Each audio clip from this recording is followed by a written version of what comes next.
My name's Siddiq Bey, commonly known as Babs. I'm 36. I grew up in South London.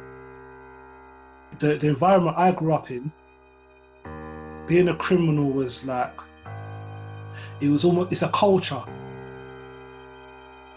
Yes, I did have a choice not to be one, but the push factor to being one was very, very strong.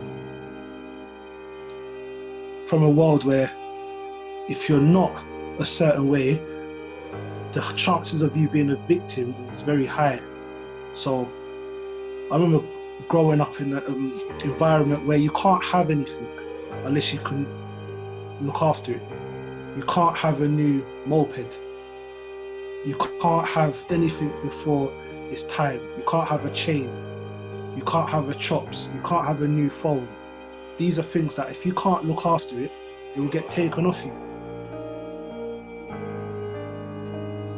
I got a bike at 10 years old, and that bike got stolen within 24 hours. I got robbed in the morning, and that killed me.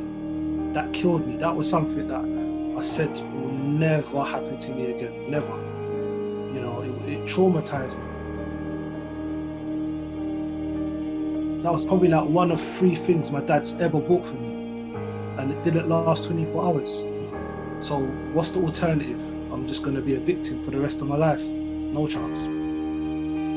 This game's rigged. It's rigged. When you weigh it up long term, you ask yourself, was it worth it?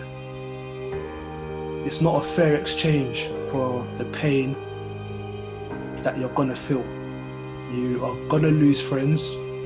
Some of them are going to turn on you. Some of your friends are going to die. Some of your friends are going to go to prison for a very long time.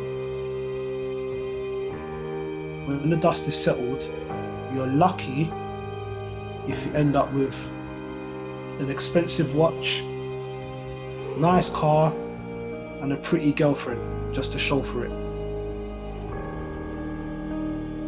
And these are the people that are looked on by the kids as successful, but they haven't actually achieved anything in life. They haven't got a mortgage on anything.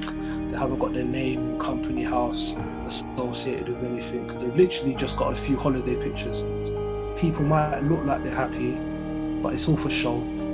If they can rewind time and go a different route, most people would. The mother of a teenage boy shot dead in London makes an emotional appeal for an end to violence in the capital. I want these children to stop this.